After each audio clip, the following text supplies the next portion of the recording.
Taylor Swift has her mind set on Harry Styles. Yes? And I finished the Health Interviews. You did already. What is this? You did.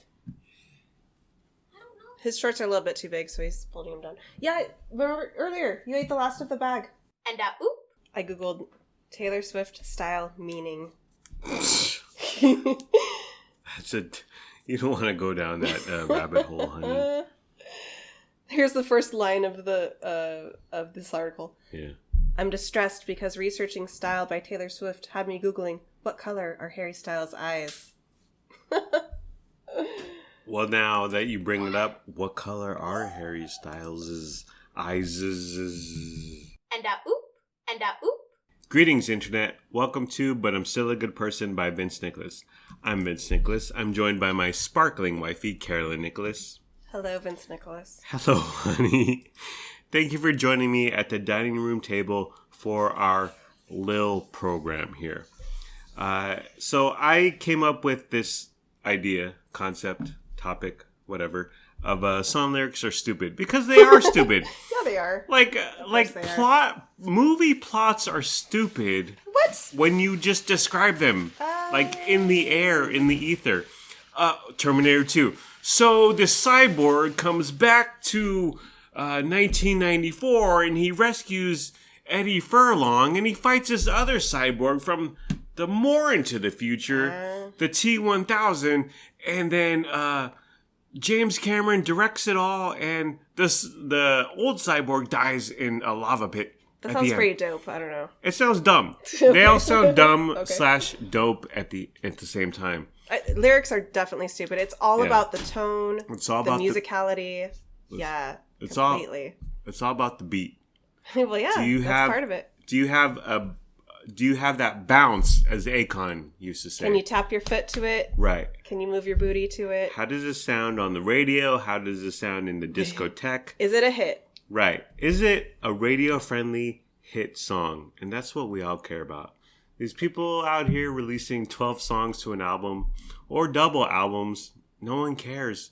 Give us a single, and if you got 2 or 3 singles, you're golden for the rest of your life. Yeah. I was thinking earlier today, how many movies, like hit movies, does it take for an actor to be cemented in gold? And like Bruce Willis does crap on Netflix now that no one hears about, but he probably gets paid a pretty penny. But he did the Die Hards. He was in Pulp Fiction. He put together a few string of hits here and there to where he's good for life. I'd say if you're a movie star, you have to have more hit movies than as a singer you have to have more hit songs. Right. Because songs are timeless. And they're 4 minutes-ish. Yeah, exactly. Yeah. So you can hear them, you can hear snips of them. They can be used in the future for commercials or in movies. Yeah. Yeah, so they live on. But movies don't live on necessarily. Yeah. So you got to have more hits. You got to have a longer career in movies if you're going to be a big star, a lasting legacy. So as a musical artist, I would say you need 2 maybe even 1 smash hit song. There's plenty of one-hit wonders out there. Although a lot of people may not know their names. But yeah, your song at least, your craft will carry on forever. But with actors, you might need 2 huge hit movies, maybe 3. I think more. I don't have any examples in front of me. Well, maybe with music, you have a smaller window. You got to get your hit records. That's true too. Within 3 years. With movies, if you have a big box office hit when you're 20, and then you have a later box office hit when you're 42, much like Bruce Willis, he had Moonlight In, he had Die Hard, and he had Die Hard 4. Okay, I'm reaching here. But anyways, song lyrics are stupid. Totally. When you take them out of the song. Well, you know what? Yes. What are song lyrics but poems? And poems are generally pretty dumb. Yeah, exactly. So the poem is elevated if you add it to some instruments, some beats. Right. Most poems are dumb. Most, yes. I'll go as far as to say all poems are dumb.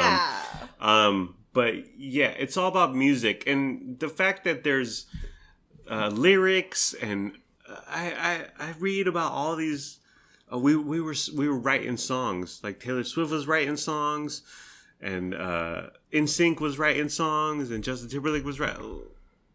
It's nonsense. Yeah. It's all about the music. It's all about the beat. I feel oftentimes they're just like, you got to find a lyric or a phrase that will fit into rhyme somewhat, or like fit into the you have like 4 notes you got to hit. Yeah. So sometimes it's stupid. It doesn't really make sense. Right. Well, you just do it because it like fits with the music, and you got to put something in that spot. Yeah. Well, we watched a few. There's a Netflix, I think it's called Song Exploder or something. But we also watch a few New York Times. But it's all about creating a song. And what stands out in my mind is Ed Sheeran, Shape of You, and REM, Losing My Religion. Yeah. And just that Ed Sheeran was in the corner of a studio and they were waiting for a piano player, or they were just doing nothing. And Ed Sheeran just started do like, I'm in love with the shape of do. And he just started like banging on his guitar out of nowhere. And then an engineer or producer was like, hey, that's something. And then you take it in and create this huge song. REM, Losing My Religion, started with the dee-nee-nee-nee-nee. What's that called? A sitar? No, it's not a sitar. What is that little... I forget. They mentioned it in that little video we watched. Yeah. But yeah, that's how it started, with that ukulele. No, it's not a ukulele. No. Okay. But Mike Mills, I want to say, one of the REM guys... It was inspired by some song that no one's ever heard of. Oh, yeah. And he just came up with dee nee nee nee nee dee dee dee. And the label were like, this is never going to be a hit song. Yeah. Cause like, you're playing this random instrument. It's like, so.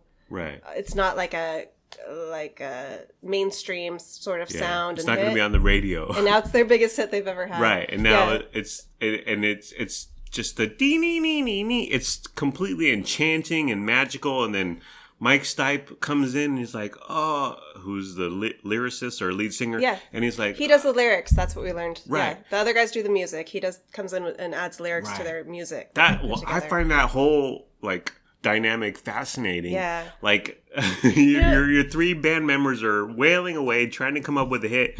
And then Scott Stapp, Stone Temple Pilots? Sure, I don't know.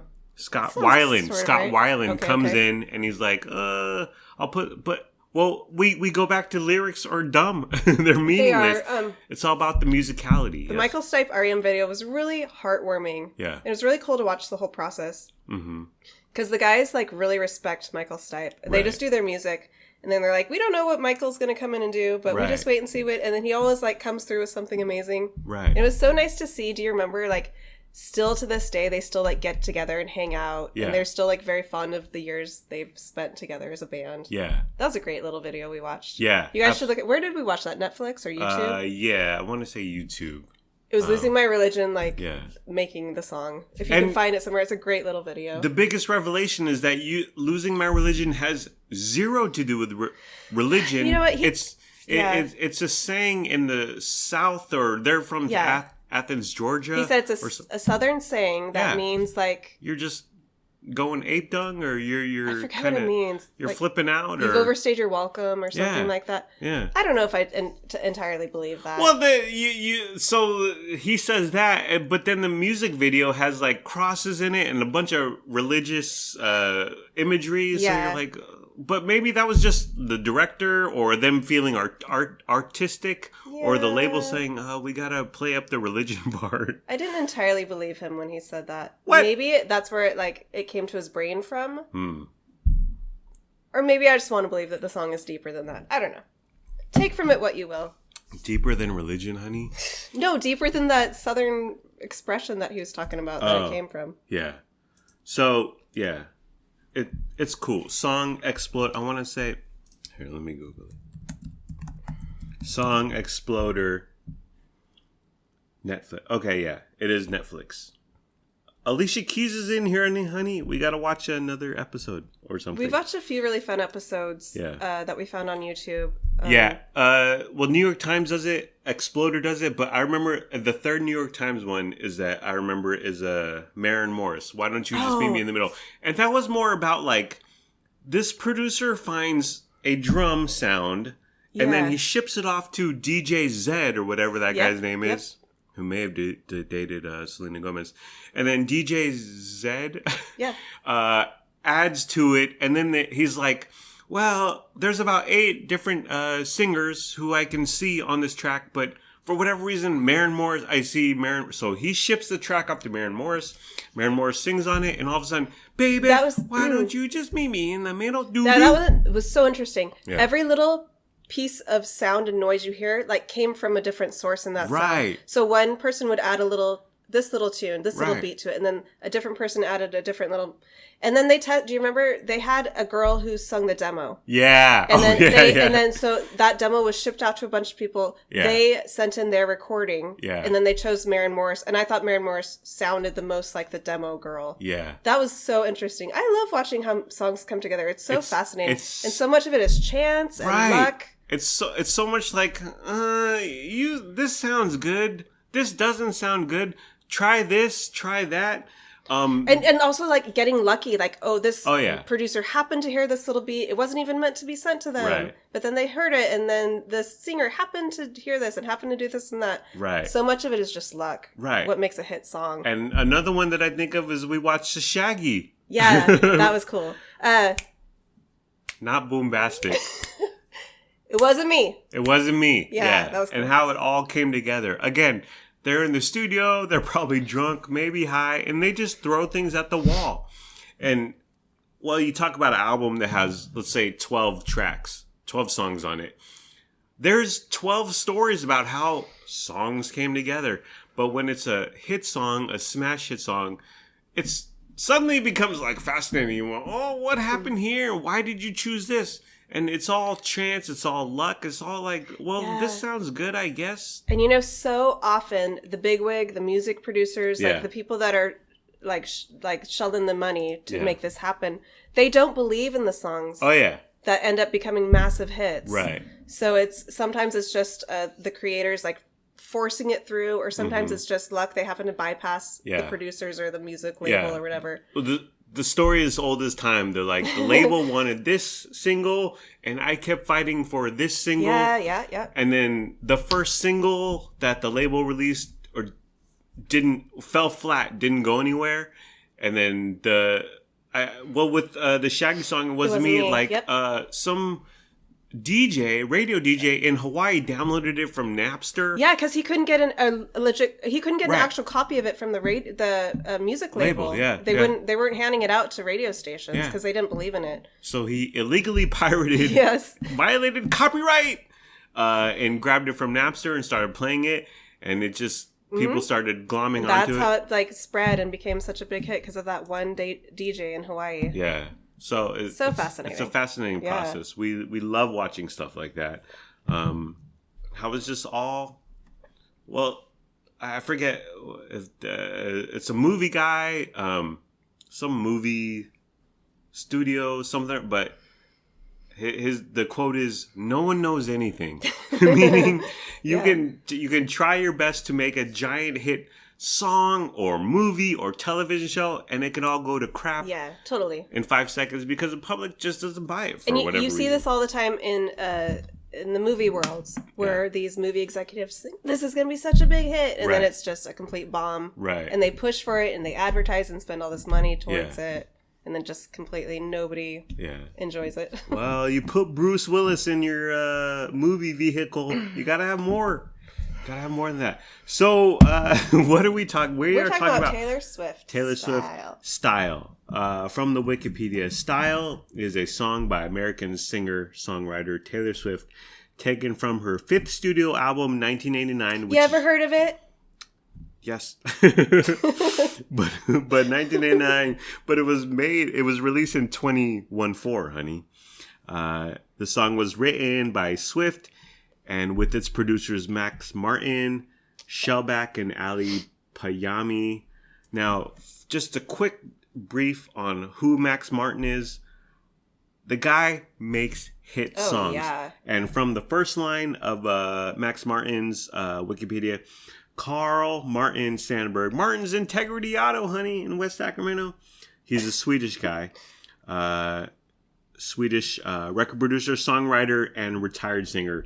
He rose to prominence in the late 1990s, making a string of hit singles such as Britney Spears' Baby One More Time. Ever hear of it, honey? Mm-hmm. The Backstreet Boys, I Want It That Way. No. Ever hear of that song, honey? He peaked there. That was his peak. He didn't need to work ever again after that. And NSYNC's It's Gonna Be Me. So this guy is a Swedish music powerhouse factory. You go to him if you want hit songs, hit records, and that's what Taylor Swift did with Style. So let's just go through Taylor Swift Style's lyrics. I have a quick question for you. Yes, darling. What is your favorite Taylor Swift song? It's this. It's same. Style is my favorite Taylor Swift song. This had, because this album had Wildest Dreams also, which very good. I would say second best Taylor How Swift. about and I'll write your name And oop. blank check blank space. Blank Spaces, an excellent song. Very good song. Yeah. Yes. Okay. So Taylor Swift, yes, 1989. Should I look up the A ton of track hits. listing? Obviously, this is like her best album, Yes. in my opinion. Okay, yes. Okay, Style is on there. Blank Space, fantastic song. Shake It Off, which was the lead single, which I didn't dig. No, but it's fun. But I could it's listen fun. to it. Yeah, sure. We go back to it's radio friendly. Totally. So I get why they put that out as a lead single, but Style, Style's fantastic. It's still my favorite. an excellent song. Wildest Dreams, Scott Eastwood. I mean, I think Wildest Dreams was elevated by the video. The video is excellent. It was Totally. back in the day when videos mattered, honey. Mm-hmm. That was when George Harrison sang "Got My Mind Set on You, Honey." Wildest. I already said that. Bad Blood. Yeah. It was a shot at Katy Perry. Stupid. And she got like Zendaya and Selena Gomez, right, in the video? It was kind of a fun video. Yeah. My kids at the time were very little, and they loved Bad Blood. Bad Blood, Wildest Dreams, we watched those videos over and over again, me and my kids, at their request. Yeah. Well, what did kids know, honey? You mean these good. two kids? It was good. Lennox Albert? It's not a good song, but it's a fun video with all those celebrities coming together. It's a good video. And then also on the album was Out of the Woods. Are we out of the woods? Yeah, I mean, I remember that song. That was never like a radio hit, though, was it? Right. So therefore, it doesn't matter. Right, it doesn't matter. Play them hits, yo. All you cover bands, like the FBI band. I wish you would. That was... I don't even remember that. Okay. Maybe I'm thinking of something else. Okay, so let's go through Taylor Swift Style lyrics. So we start out... It starts out strong. Yeah. Start out... Midnight.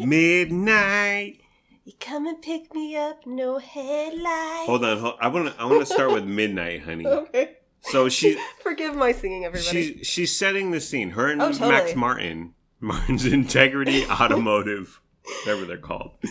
Midnight. So it's dark.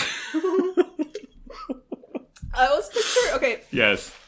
Do you picture like a foggy midnight? Yes, absolutely. And do you picture like an old school kind of like no top vehicle? What are those called? Yes. What's it called with no top? Convertible. Yes. Like an old school convertible. Yes. On a foggy midnight. That's what I picture. And the video has like, it's not Shane Dawson, but it's a Shane Dawson look like, right? A Walk to Remember, that guy. Yeah. And he looks like him. Oh, really? No, Shane Dawson's way cuter. Oh. I don't know. Who's Shane Dawson? Wait. I don't know. That's not a Walk to Remember guy. It's not? And oop. Shane West. Shane West. Wait, no. let me Google Shane Dawson. Who is... I know that name. I googled images from the music... Oh, he's a YouTuber. Okay. I googled images from the music video because, in my opinion, the guy in the music video is not cute. Right. I mean, obviously, he's like... He's good looking. He's conventionally handsome, but he's just not my style. Yeah. Ooh, my style! Oh, show girl! But Taylor Swift, I really like the way she looks in this video. Oh, yeah. Well, the video is like... It's a good video. It's like moody and... It's atmospheric. Dreamy. Yes. And, it fits the song very well. Yeah. She knocks it out of the park. Okay. midnight. She sets the scene. So it's dark. As Grandma Tien says, honey, nothing good happens past 8 p.m. 8 p.m.? I thought that's rather early. Well, she said I thought it was like 11 p.m. or something. She said that when I told her I was going to be doing shots of tequila in the back room of the video vault in Scripps Ranch, California. Why would you tell her that? Because I was young and dumb. And I drove home. Never drive home, kids. I'd say nothing good happens after midnight. Okay. Or what about 12:01 a.m.? Okay. Next line. So midnight, you come and pick me up. No headlights. Very dangerous, by the way. Yes. Turn on your headlights when you're driving at midnight. Right. Children. Well, I think no headlights, so it's a mob hit. Or he's a stalker. No. They're trying to hide from her dad, who's very controlling, and he doesn't approve of this love. Is that what's going on? I don't know. That's what you think. That's what you imagine. They're being sneaky. That's for sure. Yes, exactly. So midnight, you come and pick me up. No headlights. So he's got his. What if he's a stalker?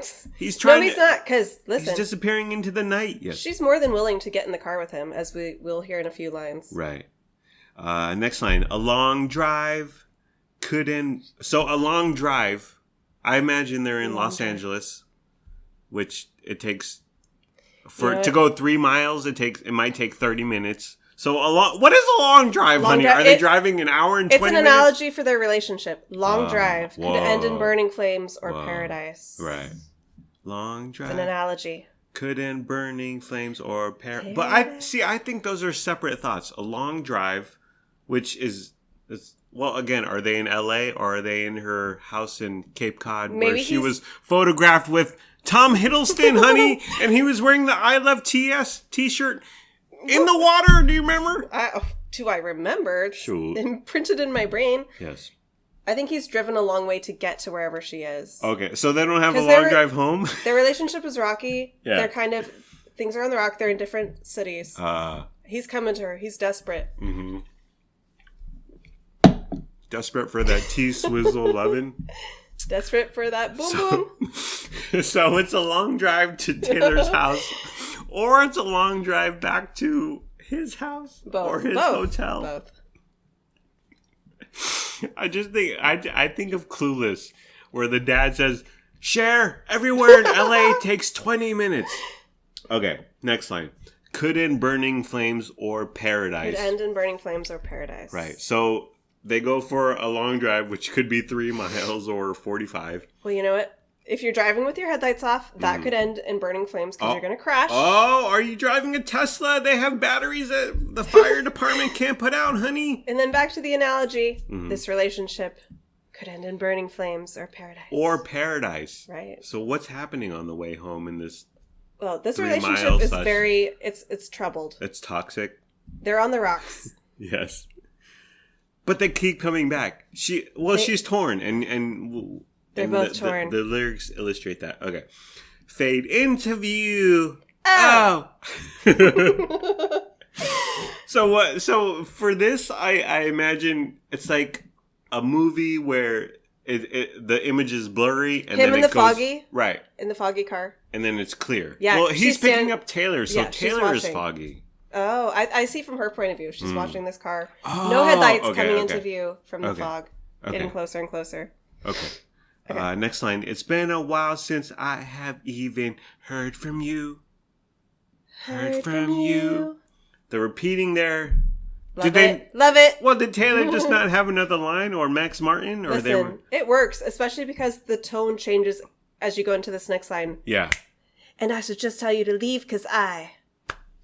Wait. It goes from like slow to fast. Yeah, wait. Hold. So she says, heard from you twice. See, I think from my perspective is that she's mad that she hasn't heard from him in a while. It's been a while since I've even heard from you. And then she takes it up a notch and heard from you, repeats it, heard from you. Yeah.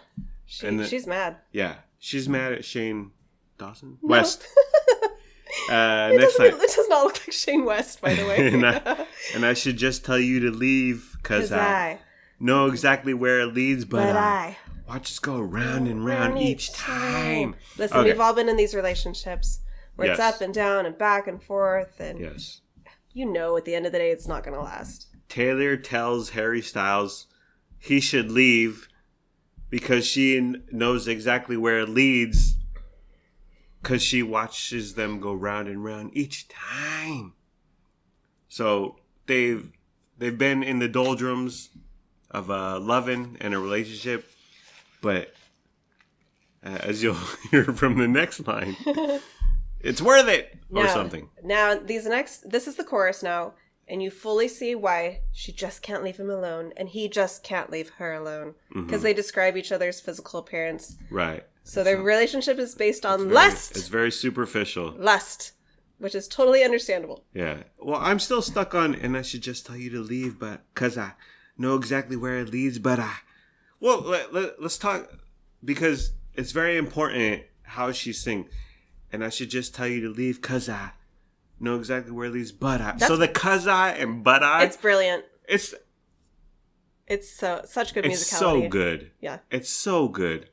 And that's what this song has a lot of that. It does, totally, throughout. Yeah. The phrasing and the way, like, the tempo goes up and down, slow and faster. It's really, really great. And so Harry Styles, it's toxic, it's poisonous, but the loving is so good. I don't know. Sure. It's better than Tom Hiddleston wearing a shirt. Did Tom Hiddleston even get a song? I don't know if he did. That's a good question. We need to deep dive that. Yeah, we'll ask Google later. Okay, so we hit the chorus. Watch us go round and round each time. Chorus. Okay, now we get to the vapid. This is why they can't leave each other alone. Right. There's more to life than looks, Taylor. And maybe when you're in your 70s, you'll realize that. Taylor Swift. Okay, so, well, I think these upcoming lyrics, they're just like painting a picture. It is. And it's so good. That's another reason this song is so good. It totally paints an image in your mind. Like we described in the first verse there with the car and midnight. Yeah. And then now when it's describing each of them, their physical appearances. Yeah. It's totally paints a picture. It's illustrative or illustrative, as some might say. But okay, the chorus. You got that James Dean daydream look in your eye. Now, the James Dean reference. What a great sentence, first of all. Wow. But see, my thing is that James Dean, a lot of her listeners, fans, people listening to the song don't get it. No, I disagree. So James Dean is so iconic that... I think so. Okay. I don't know if like somebody, Luna's age, our daughter, age 12, I don't know if she could conjure a picture right away. Right. She doesn't know who Tom Cruise is. I think a lot of Taylor's fans are teenagers, people in their 20s, 30s. Hello. Yeah. We're in our 30s and 40s. Yes. So I think definitely most of her fans could conjure up an image of James Dean in their head. Okay. Luna Marie would she would relate to, you got that James Charles daydream look in your eye. So she goes with the James Dean reference, daydream look in your eye. Love it. Next line, and I got that red lip classic thing that you like. Yeah. Now, she doesn't mention lipstick. So is she wearing lipstick right Yeah. It's just that didn't fit with like there weren't enough beats to say lipstick. Max Martin was like, cut off the stick. She just lipped that, and it works. You don't question it. You obviously are thinking of her wearing a red lipstick. Yeah. And when we go crashing down, we come back every time. So this is saying that again, their relationship is toxic, but they come back because. Who has as beautiful hair as Harry Styles, honey? Right? Yep. 'Cause we never go out of style. We never go out of style.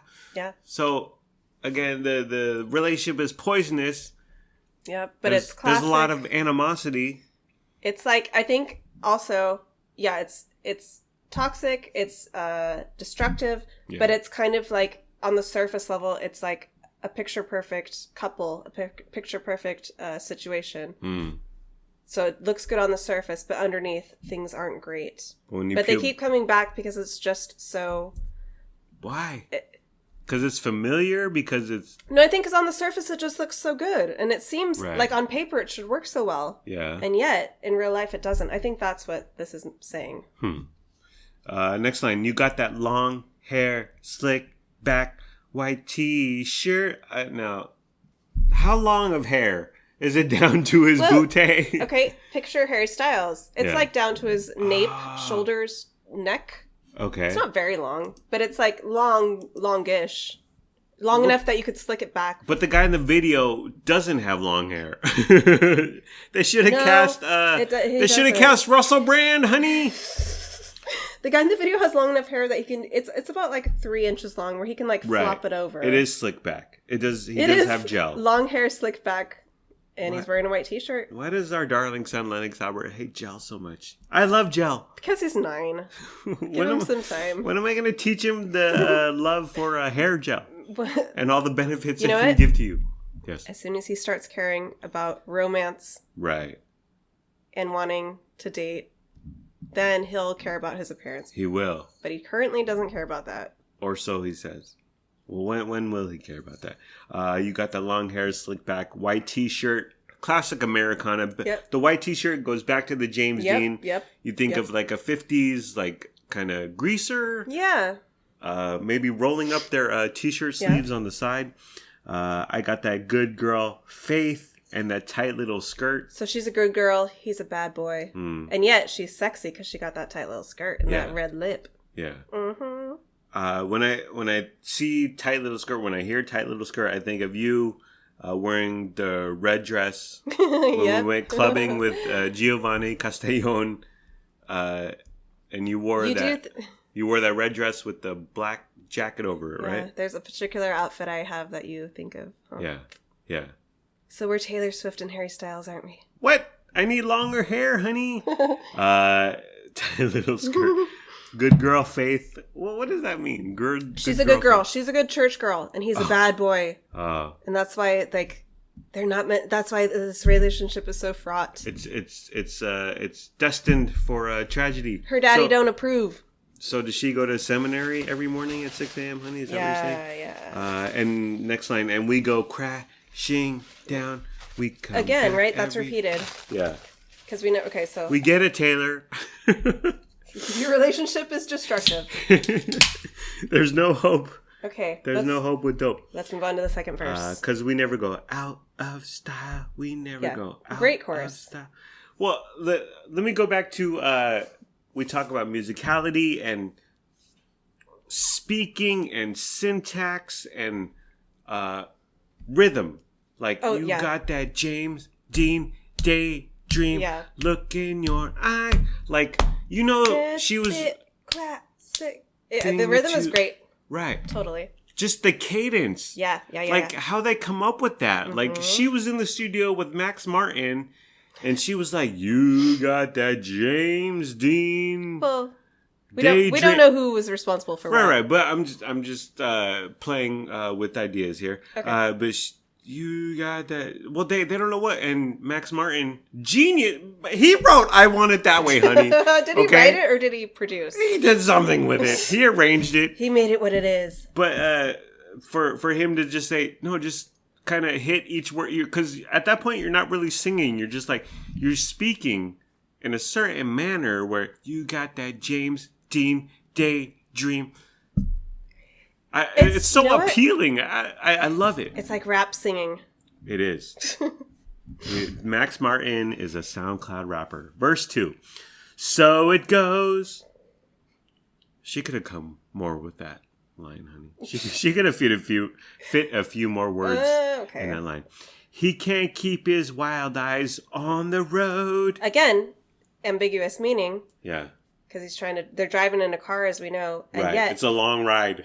The road is also their relationship, and he can't be faithful and true. He can't keep his wild eyes on the road, because in a couple lines he talks about some other girl. Wow, you just blew my mind. See, I think he can't keep his wild eyes on the road. Either I think of two things: either he's staring at his phone, honey, hitting refresh on the gram, or TikTok, or Roblox, or I think of Dirty Dancing.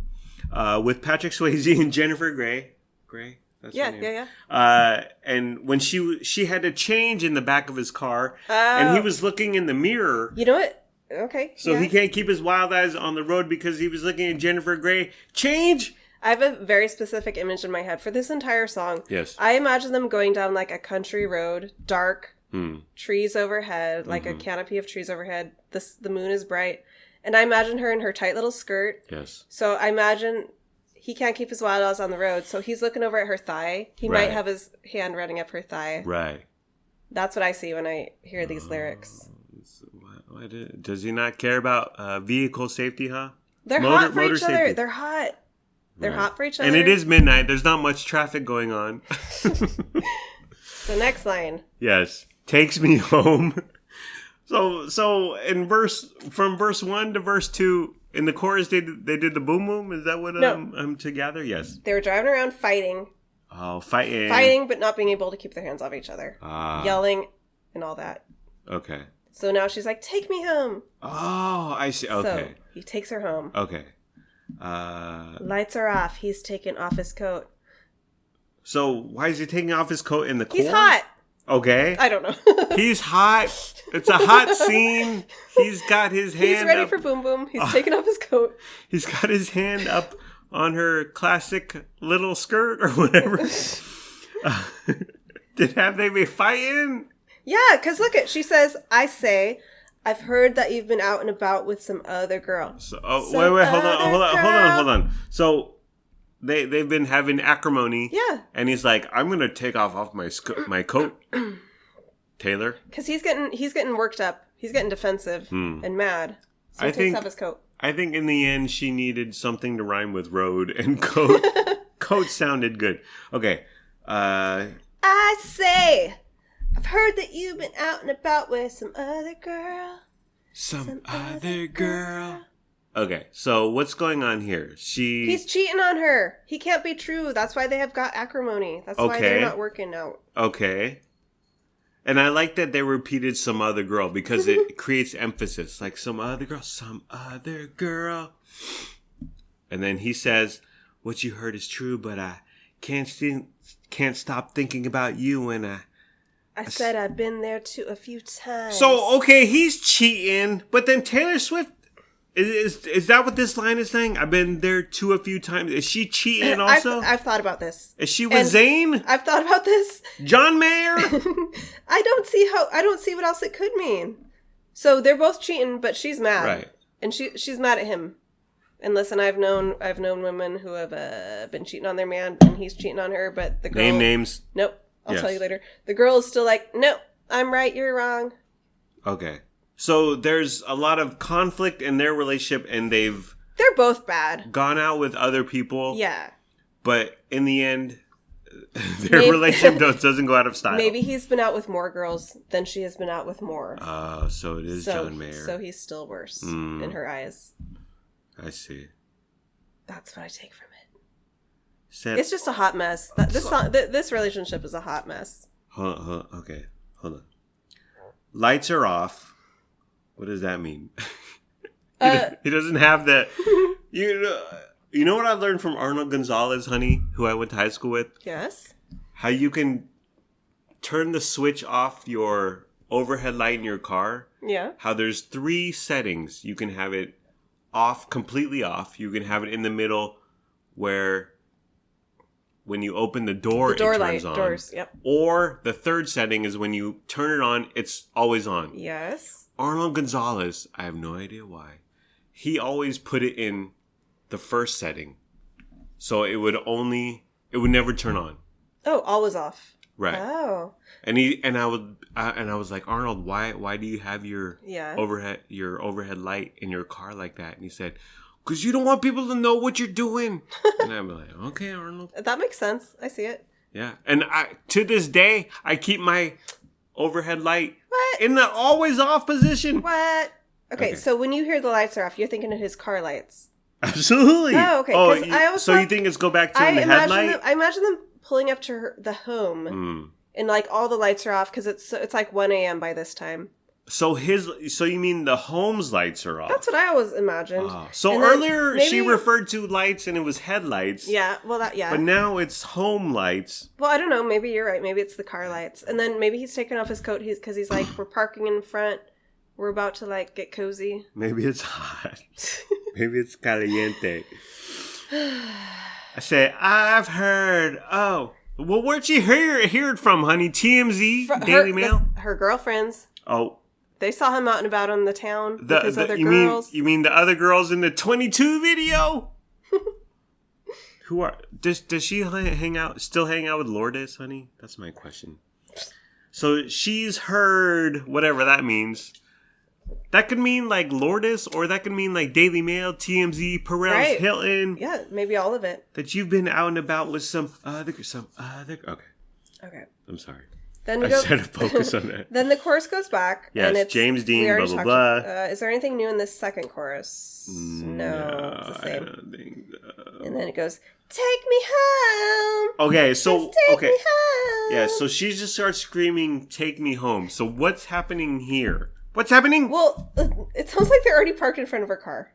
Or, I'm sorry, in front of her home. Okay, that has no lights on. The headlights are on, the lights are off. He's taking off his coat. Okay. It's past midnight. Maybe they weren't home by then. She's like, take me home, take me home. Take me home, take me home. You jerk, I hate you. I should have dated Zayn. I'm going to do a song with Zayn just to get back at you, Harry. So she screams, yells, states, take me home, just take me home, yeah, take me home, oh, whoa, out of stop. Yeah, and then she goes back to the chorus for a little reprise of the chorus. Well, you gotta make the song 4 minutes long for to be radio friendly, as we talk about, honey. Okay. So that's the song, you guys. That's Taylor Swift style. I have no idea what's happened in the past 25 minutes, but that's our interpretation. Song Exploder, New York Times, yes. I have to say, as far as song lyrics go, those aren't terribly dumb. Because they do a really good job of painting an image in your head. Absolutely. They do a really good job of, like, as we were talking about, like, the beat. Like, what was I forget the phrase or word you used. Cadence. Yeah, cadence. Just syntax, but I think James Dean, Daydream, look in your I think eyes. We wanted to talk about the song more in a positive light as opposed to a negative light, like some other songs that come to our mind of stupid lyrics. Well, this is our favorite song, as we both said, of Taylor's. We're giving it love more than anything, I think. Oh, yeah, I love this song. Well, it goes back to, it's all about the music, the beat. It's a great beat and great musicality. I listened to it. I keep saying musicality because I heard it in one of those videos we watched. That's fine. Do you want me to look up musicality synonyms? I do, so I know what the heck I'm saying. Let me, musicality synonym. Spelling was hard, honey. Oh, dear. Spelling's hard right now. Texture. What? These are synonyms. Texture, tunefulness. Well, maybe not synonyms. How about definition? The property of sounding like music. Okay. Let me give you the synonyms. Excuse me. Texture. What is this? Food? Audio texture. I get it. Tunefulness. Melodiousness. Ooh, whoa. I like melodious. Let's use that on our next pod, honey. We will. Musical lyricism, lyricality, sound property. Oh, Taylor Swift sound property. Musicalness, and songfulness. Okay. Yeah. Great. Max Martin is a genius, and Taylor Swift is very talented. And when you put them together, well, you get style. And it's my favorite Taylor Swift song. I listened to it on repeat for most of today. Good. And I love it. I can't get enough of it. That whole album, we already went through the tracks, but is peak Taylor. And absolutely. And then she comes out with You Know What You Did. What's that song? Reputation? Yeah. Bad Reputation. Big. Was it big or bad? I don't know. I don't know. You Know What You Did to Me. Her Angry album. Yeah. And then she came back with Lover, which was fine. And Me, which is a nice pop ditty, but peak Taylor is the 1989. And then she had 2 albums last year, right? Right. Like Folklore. Folklore and then one other, I forget the name of. But it has something to do with trees or the forest. Yeah, yes. You and I both didn't really listen to much of it, or we aren't familiar with it. It wasn't playing, I think one song one, I don't even know which album I heard one time on the radio. Yeah. I think the Cardigan song I heard once on the radio. Evermore, Ever Sweet Tree. Yeah. The radio hits. Vince wants the radio hits or he wants nothing. That's what did in Kanye West, honey. No more radio hits. I know. He still puts out music, but no one cares because you need that bop. It's true. I'm sorry. Listen, we're the basic lowest denominator. And you know what? Feed us our hit tunes, okay? And you know what? Majority of people love art. Yeah. Sure. We want something, a bop, a ditty, radio friendly hit, single. Absolutely. We ain't got time to comb through 17 tracks on an album. And that's what we want. We want pop friendly. We want bubblegum. Bubblegum is used to describe music in a negative light, but I want bubblegum. I like bubblegum. Who doesn't like bubblegum? Every week we do our Walmart shopping list.